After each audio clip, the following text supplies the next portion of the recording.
Ramai orang yang menghentikan cita-cita mereka untuk membuat duit dari saham dan kebanyakannya adalah dari mereka yang baru trade dalam jangka masa yang pendek, iaitu maybe kurang daripada setahun ataupun kurang daripada 2 tahun. Disebabkan maybe diorang tidak mendapat seperti mana yang diorang expect, iaitu diorang dapat buat duit dari saham. Saya juga menghadapi nasib yang sama seperti golongan yang tidak dapat membuat duit dari saham. Pada masa fasa beginner saya, iaitu dalam 2 tahun pertama, saya tidak dapat membuat sebarang keuntungan, malah saya sekadar membuat drawdown. Dan setelah saya amati balik apa yang berlaku pada diri saya dan maybe juga berlaku kepada mereka itu, saya dapati yang saya tidak membuat self-analysis sebelum saya mulakan career trade. Sebelum masuk ke dalam tajuk self-analysis, saya nak ceritakan sedikit tentang kisah ketika saya dalam fasa newbie dalam career ni. Ada cikgu trade saya, dia ajar saya banyak teknik intraday, teknik BTST dan teknik swing. So, lepas saya dah finish saya punya pelajaran tu, saya apply all of the teknik dalam saya punya trading plan. Dan disebabkan masa tu saya mempunyai masa yang banyak, disebabkan baru habis diploma dan nak tunggu masuk degree tu lama, so saya boleh buat semua benda dengan tujuan sekiranya saya buat semua tu, so saya boleh dapat outcome yang banyak lah. Kalau saya fokus satu je,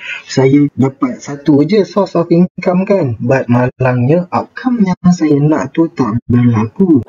Dan selepas beberapa bulan macam tu, baru saya perasan saya ni campur adukkan teknik saya. Contohnya ketika saya membuat intraday, apabila price tu tak sampai TP ataupun cut loss sampai ke end of session petang, saya akan buat BTST sambung esok. Dan the next day saya dah fokus untuk BTST, but price tu datang ke cut loss pula, and saya mencari reason untuk tidak jual saya punya position. Dan saya tengoklah chart full and saya nampak yang price tu masih lagi belum sampai support daily lagi, so saya tak jadi cut loss and jadikan saya punya setup tu sebagai swing. Dan last kali price tu dah pergi bawah daripada support daily dan dah price jatuh banyak, saya punya loss besar, and barulah saya nak cut loss. Bodoh amat. Ada juga waktu saya swing, kadang price tu dia dah beri profit 5% dah pada hari pertama. Saya terus TP saja dan jadikannya sebagai intraday. And ada situation di mana price tu dah sampai cut loss saya, tapi saya mencari reason untuk tidak mahu jual saya punya position, dan saya tengok ke full chart dan nampak yang price tu belum sampai support kuat lagi, so saya hold the position dan seterusnya saya loss besar dan baru nak cut loss. Dari situ saya nampak yang saya tak firm dan disiplin dengan teknik yang saya ada. Saya mencampur adukkan teknik-teknik yang saya belajar dalam satu position. Tak menjadi masalah pun sesiapa nak ada 10 teknik dalam satu masa, tapi bukan bagi newbie lah. Masa ketika itu, saya masih lagi dalam fasa nak mahirkan skill for all those teknik yang saya ada, dan itu bakal menjadi masalah kepada saya since saya ni bukan seorang yang mahir dalam multitasking. Secara tak langsung, saya maybe just get 0.000000005% skill improvement for each teknik yang saya buat. Ini saya simpulkan beberapa kesilapan yang saya lakukan ketika saya dalam fasa newbie itu, iaitu campur aduk teknik, risk management ke laut, psikologi ke laut, money management ke laut, adjust besarkan cut loss, TP awal dan tidak mencari edge dalam trading.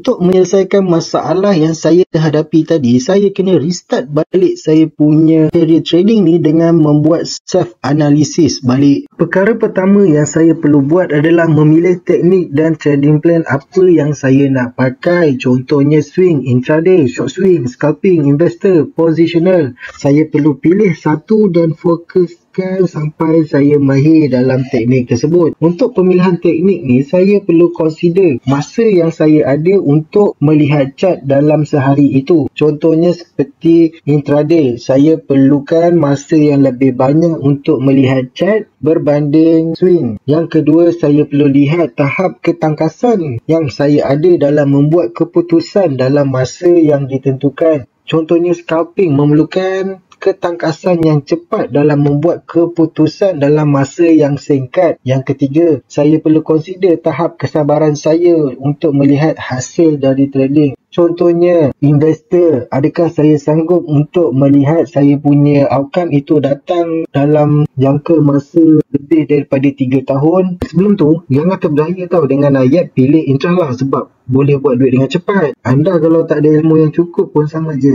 anda MC juga. Lepas tu saya pilih lah, saya tak apa saya nak pakai, SMC ke, RCT ke, Emma Gordon Cross ke, BBFA ke, SND ke, SNR ke, dan apa-apa lagi lah yang saya belajar. Poin yang kedua adalah saya perlu lihat pada modal yang saya perlukan dan saya pilih instrumen apa yang saya nak trade. First kali saya perlu pilih dahulu instrumen apa yang saya minat, sama ada bursa ke, SPO ke, global, soya ataupun lain-lain lagi. And then saya perlu apply saya punya teknik ini secara backtest pada instrumen yang saya pilih itu. Dan lepas saya dah try saya punya teknik dan trading plan dan setup, saya define berapa banyak bid atau tick atau pips cut loss yang saya rasa sesuai dengan teknik saya. Saya perlu kira berapa ringgit yang saya sanggup rugi untuk setiap trade yang saya lakukan. Dan dari situ baru saya boleh kira berapa banyak modal yang saya perlukan untuk trade that instrument. Untuk kira berapa banyak modal yang saya perlukan, saya boleh gunakan formula ini, di mana berapa ringgit yang anda sanggup rugi bahagikan dengan jumlah capital yang anda perlu ada, iaitu modal yang kita cari. Nilai itu sama dengan risiko dalam bentuk percentage yang anda sanggup rugi perkan dengan 100.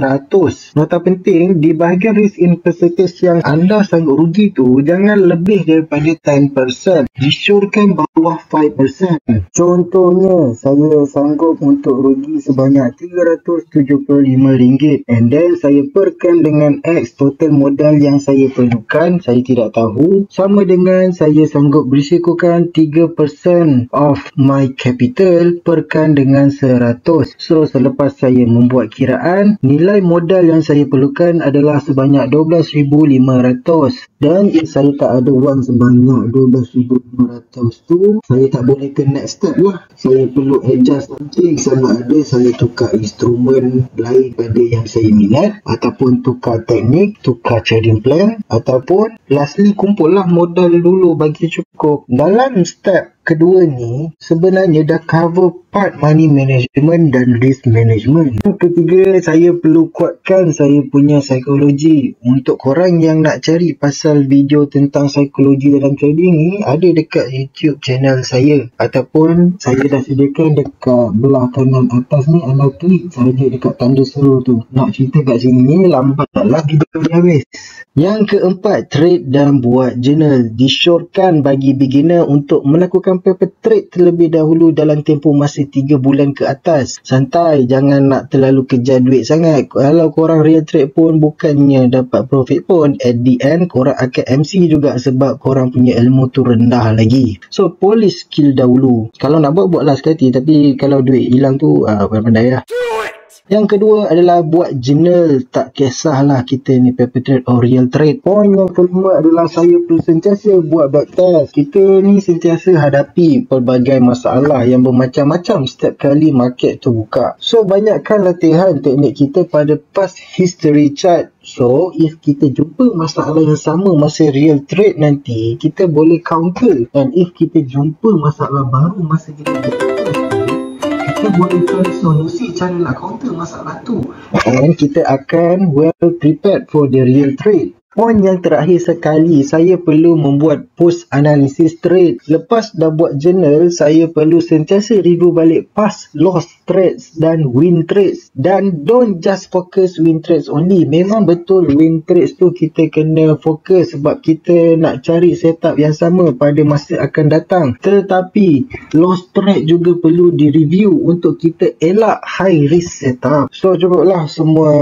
cerita tentang self analysis kasih. Sekiranya anda suka pada video ini, minta jasa baik untuk like dan subscribe.